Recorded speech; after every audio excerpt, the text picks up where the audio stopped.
Happy Dinger Tuesday. We have a full 15 game slate. Let's talk some baseball.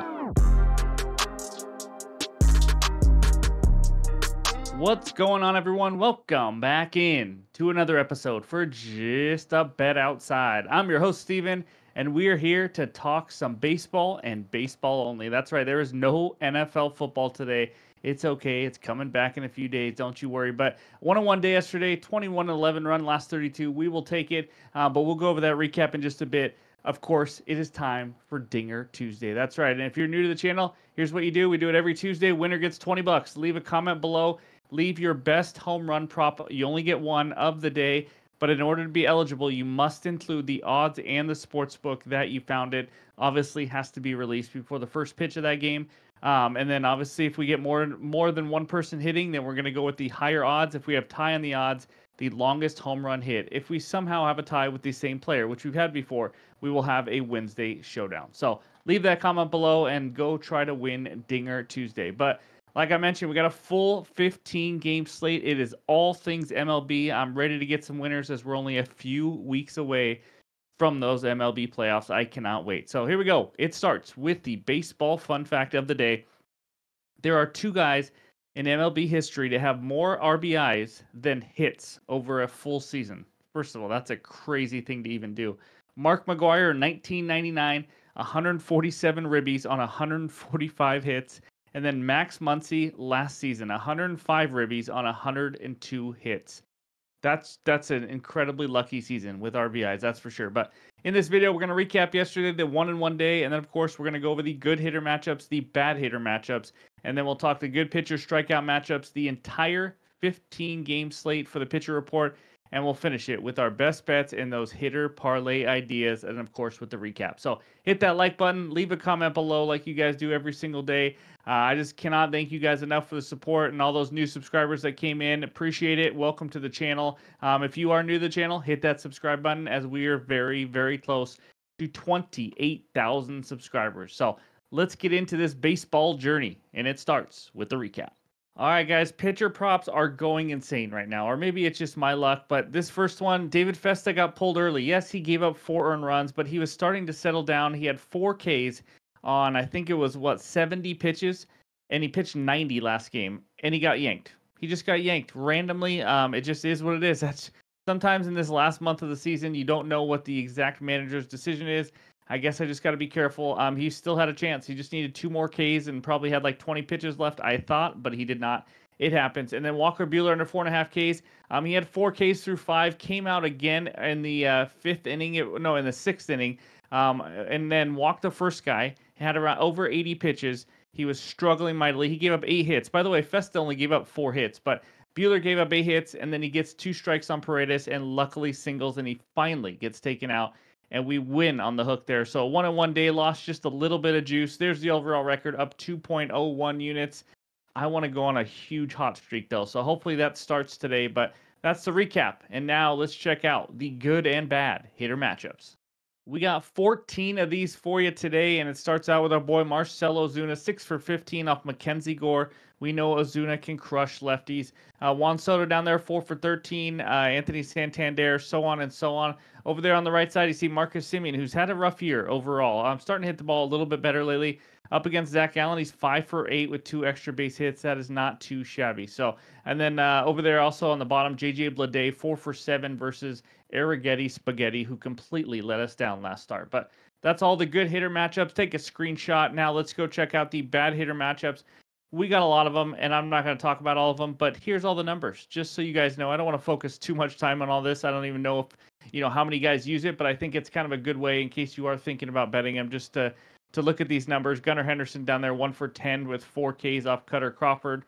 But Crawford obviously has been struggling a little bit more lately there. And Justin Turner for the Mariners up there on the left, 10 Ks versus Yu Darvish. So that's what we got for all the hitter matchups for September 10th. And now let's talk some arms. We got two good pitcher strikeout matchups for you, and the first one is Pablo Escobar Lopez versus the Angels. Just like the Festa one, obviously didn't work out, but this is a great matchup again. Angels fifth highest K percentage versus righties last 3 weeks, 26.2%. When I say great, we'll talk about it. I wouldn't say great, but it's a good one overall. Lopez 173 Ks in 162.1 innings. Here's the deal with him. He's been lights out. He really has lately. And when I say lights out, I don't mean strikeouts. I just mean he has pitched extremely well lately. As his ERA, which was around 5, is now about to creep under 4 almost. But his K numbers have been weird. Last 4 starts, 9-3, 9-3. I mean, he has been pretty inconsistent with those. His K rate at home also is a little bit lower, 23.7% compared to 28% on the road. But overall, you know, this is considered a good pitcher strikeout matchup as well. The second one, I have PTSD. You know, I told the Discord I'm never eating spaghetti again because of this guy. That was a horrendous start. We tailed him last start. He didn't even make it out of the first inning. You know, sometimes that happens. It was one of the worst starts in Major League Baseball, I will say that. Now he's going up against the A's. A's 11th highest K percentage, not extremely high, but still 24.2%. And then Spaghetti 151 Ks in 125 innings. Like I said right there, horrendous last start, didn't make it out of the first, but before that, 11 plus Ks in 3 of the last 5 and 6 plus Ks in 5 of the 6 starts. So, you know, if you want like a buy low spot, this might not be a bad one for Mr. Arrighetti, but those are the two best pitcher strikeout matchups for you. And now let's take a look at the pitcher report. All right, these are the first 8 matchups of the day. If you're new to the channel, all the averages are on the bottom to help you out. But we have a barn burner in Detroit. Kaider Montero versus Blaylock. Blaylock's been absolutely horrendous. Montero started out terrible, but he has been a little bit better lately. And then Taj Bradley, who's just been awful. I'm not even going to say any more because we got more on this game later. But other than that, no pitcher for the Pirates as of right now recording. Reynaldo Lopez, who's had just an unbelievable season that no one's talking about. 2.04 ERA going up against Mackenzie Gore, who's now giving up 10 hits per 9 innings. As long as I don't lose my voice. So he's been hit around quite a bit this season. And then Seth Lugo, who just continues to pitch well. 3.05 ERA versus Marcus Stroman, who I am not a fan of at all. Chris Bassett versus David Peterson. One guy, I don't know how Bassett continues to have that ERA, but he's had some blow-up starts and then some really good starts. And David Peterson's been able to limit runs lately, that's for sure. Cutter Crawford, he's been giving up a lot of runs lately, a lot of home runs. So we'll see what happens there as Baltimore's offense has been struggling. And then Griffin Canning, oh my goodness. He dominated last start when we faded him, of course, but he's got a tough matchup against Pablo Lopez here. So those are the first 8 matchups of the day, and now let's check out page 2. All right, this second page starts out with, you know, a whatever matchup. Jonathan Cannon hasn't been that good. Both guys not missing many bats. Blake Lively up there, as you see, 19.2% K rate, 4 ERA, so on and so on. But Lauder, Palante, you know, it is what it is. Lauder's only pitched 10.1 innings, so can't take too much there. But Beto has been really good. His stuff's been pretty nasty the second half, really limiting hits. As you can see, 6.1 hits per 9 innings, going up against Arrighetti, who still has that 27.5% K rate. A guy who's been struggling, George Kirby. My goodness, I don't know what happened to him the last month, but it has been a massive struggle. Still, obviously, doesn't walk guys with an elite 3% walk rate, but going up against Yu Darvish, only thrown 59 innings, as you guys know. And then Eovaldi versus Gallen. Eovaldi's been his normal self, been pretty solid. Gallen has been hit and miss this year, that's for sure. And then down there on the bottom, how about Imanaga, Yamamoto? The two Japanese superstars facing off in LA. We will see what happens. Yamamoto obviously had some injuries and dealt with that all year with only 74 innings pitched. And then I did skip one. Birdsong versus Savali. Birdsong is hit and miss, but he can miss some bats, that's for sure. So that's the entire pitcher report for September 10th. And now it is time for the best bets. All right, this first one takes us out to Citizens Bank Park, where the Phillies host the Tampa Bay Rays. Phillies on the money line, minus 170. Rays on the money line, plus 142, with a total of 7.5 runs. I have a pitcher prop. I know I'm saying be careful with them, but you know what? I just have a problem. So give me Taj Mahal Bradley over 2.5 earned runs allowed. He has been struggling, to say the least. This is minus 115 on DraftKings. This is a 1-unit play, by the way. He had a ridiculous and very illegal, I think, in some states, 10.41 ERA in August. That shouldn't even be allowed.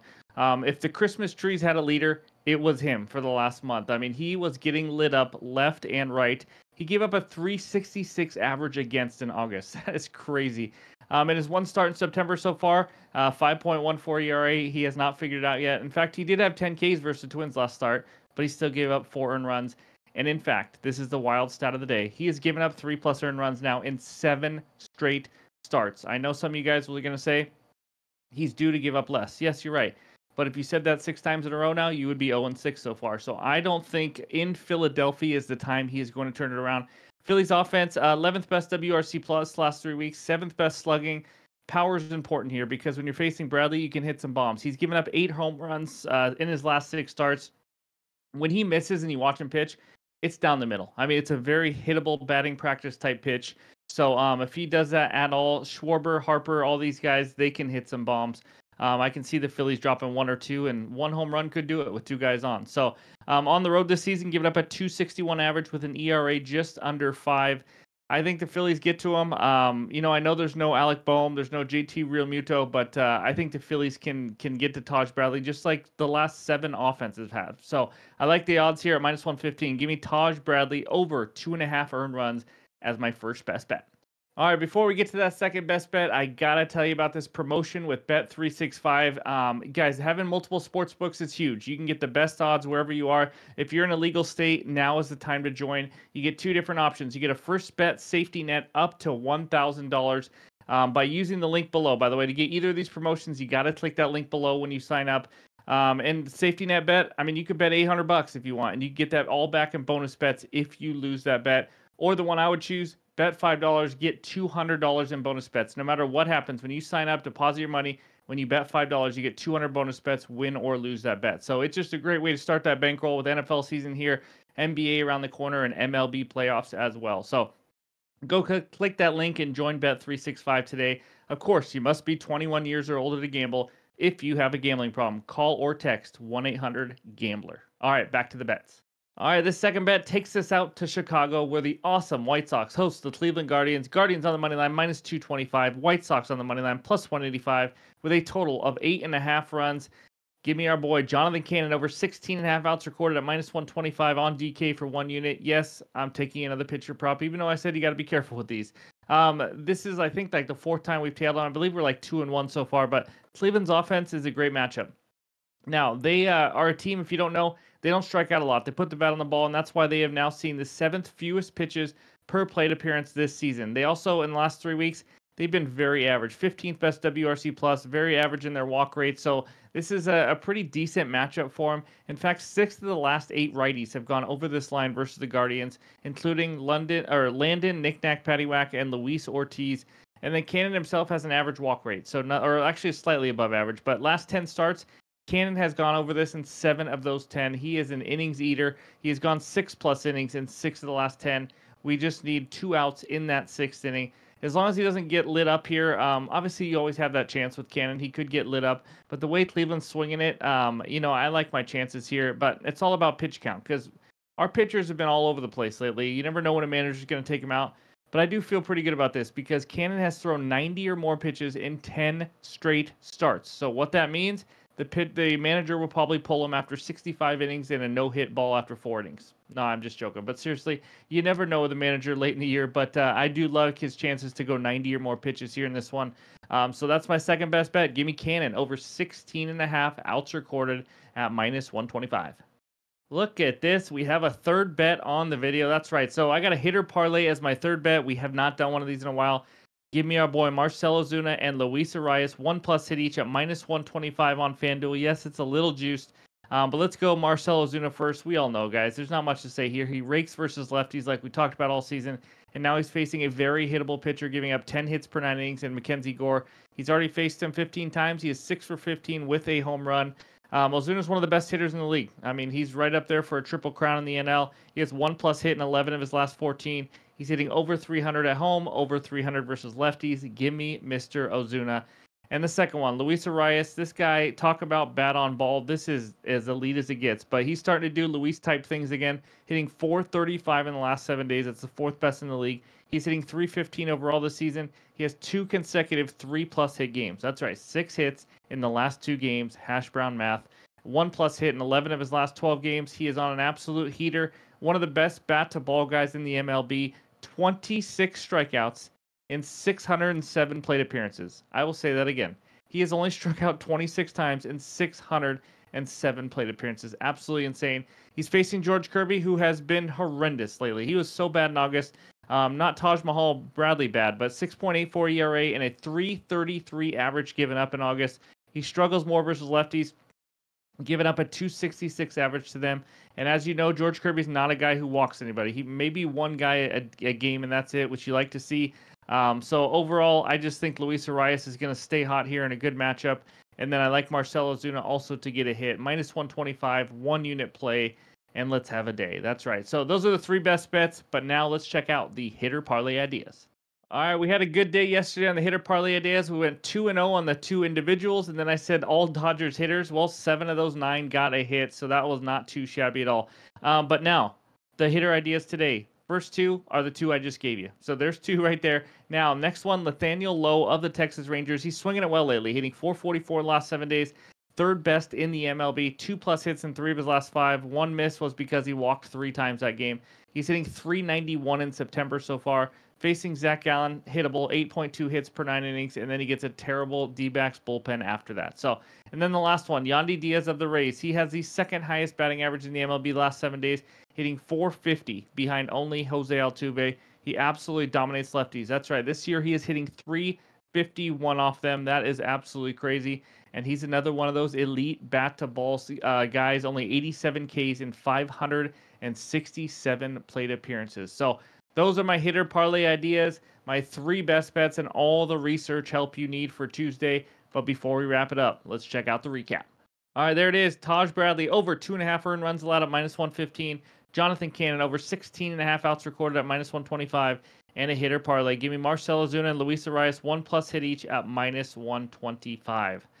Let's have a great day in the MLB as we have a day off from the NFL. But if you haven't already, leave that Dinger Tuesday bet down below with the sportsbook and the odds that you found it. So thanks again for watching. I appreciate it. Hope you have a great Tuesday, and we'll talk to you soon.